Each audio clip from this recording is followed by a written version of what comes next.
UFC 274, prediction time. I have already got my prediction in for Tony Ferguson versus Michael Chandler, but I'm going to get that out of the way right now. I am 118 on fight predictions, doing alright at the moment. It took a while. Started with a Conor McGregor versus Dustin Poirier prediction, and there you go.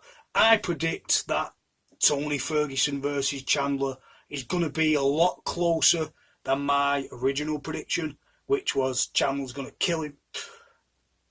But I still feel like Chandler will win. Now, I've watched a countdown and it can sway your judgment. Ferguson has said he is focused back to the wrestling and he's thinking about Darce chokes probably and utilising jiu-jitsu against Michael Chandler, who does tend to gas in fights when he starts well. The only problem is Tony Ferguson's reflexes seem absolutely shot, and whether that's to do with his leg work, maybe. I feel this fight will be a lot closer than people expect now, but having said that, I feel like Michael Chandler will catch Tony Ferguson because his head is there to be hit, and unless Tony Ferguson can utilise the wrestling and dominate Chandler, which I don't really see, it could be a case like Oliveira. I am still going to edge Chandler, but it will not be as one-sided as previously thought. At first I thought Chandler's just going to kill him, throw him on the floor or knock him out. I think that will happen. I just feel like as the rounds go on, Chandler will start to dominate when he catches Ferguson. But man, Ferguson seems rejuvenated in the interviews, but the timing and the resistance shot and the reflexes may not be there. I don't think you can change that once you're getting tagged.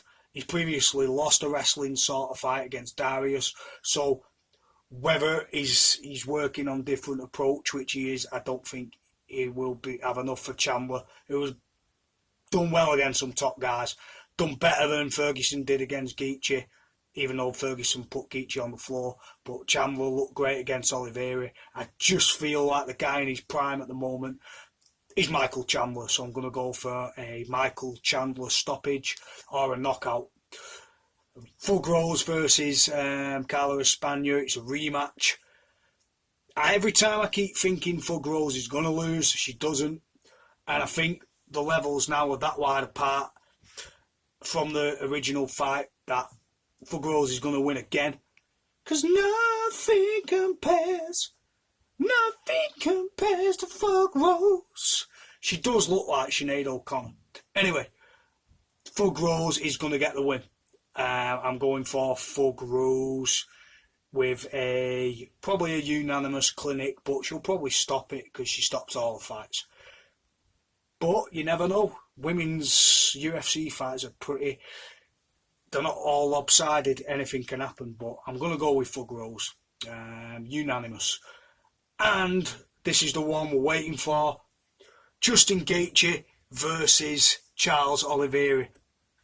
I feel the same about Justin Gaethje like I do with Dustin Poirier.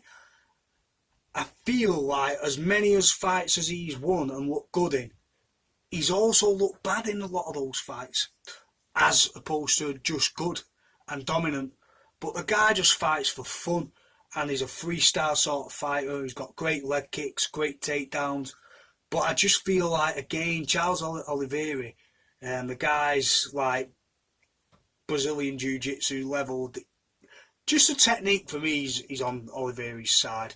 I feel like Oliveira is going to have just that little bit more craft about his game. He's going to be more patient.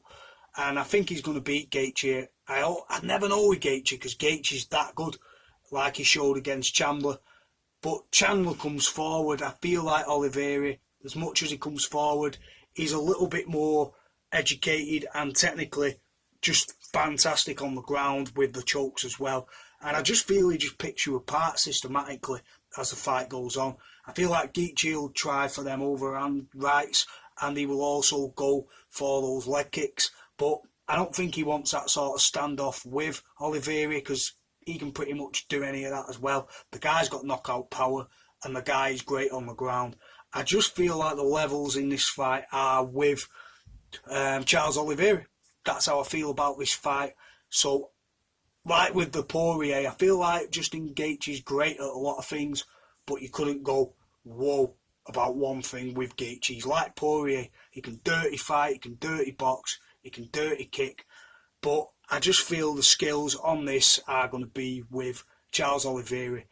It's a tough fight, this. This one's really hard to call because Gaethje can beat anyone on any given night. He showed that. But for me, Oliveira, I just feel, I keep saying I just feel, the skill level, the skill set on the ground will show. He'll be educated in there if he's not winning the stand-up. And if he's not winning that, which he's got the Muay Thai. He's got the Muay Thai and the Brazilian Jiu-Jitsu game. Charles Oliveira is going to beat Justin Gaethje. That's how I feel. Taking in the Muay Thai and the Brazilian Jiu-Jitsu and the attrition to overcome adversity, which he showed. It's hard, but I'm going with Charles Oliveira. He's got by a choke or an ankle lock, something like that. Something on the ground. He's going to beat Justin Gaethje. He's just gonna edge him on attrition and know-how in this fight. The skills will pay the bills for Charles Oliveira. What do you think, guys? Who are you going with? Let me know in your comments. Check all my predictions. I've got a playlist of my 100 predictions right and 18 wrong. There you go. So take what you want from that. No, I don't just go with the favourites. There's a lot of underdogs I have gone with in those fights. Fighters that have beaten world champions. When you all doubted Shakur Stevenson against Jamal, even the boxing. So, I get a few wrong. I never lie. I cross the ones I get wrong. I tick the ones I get right. And there you go. And they're all under there. So you can watch the development of how I break it down. And the only time I tend to lose, like in terms of a prediction, is when I don't really know enough about the fighters. And I guess, usually, when I know enough about both fighters, I'm normally on it. But, listen, I thought Amir Khan was going to beat Kell Brook, so there you go. That's me out of the way on that one, but like a lot of people did. But, yeah, hope you enjoyed the video, and subscribe to Uzi Plays. Check out all my solo music as well. Unplugged sessions, we do it all. Peace. Looking forward to this. It's going to be a great night at UFC. Amazing. Take care.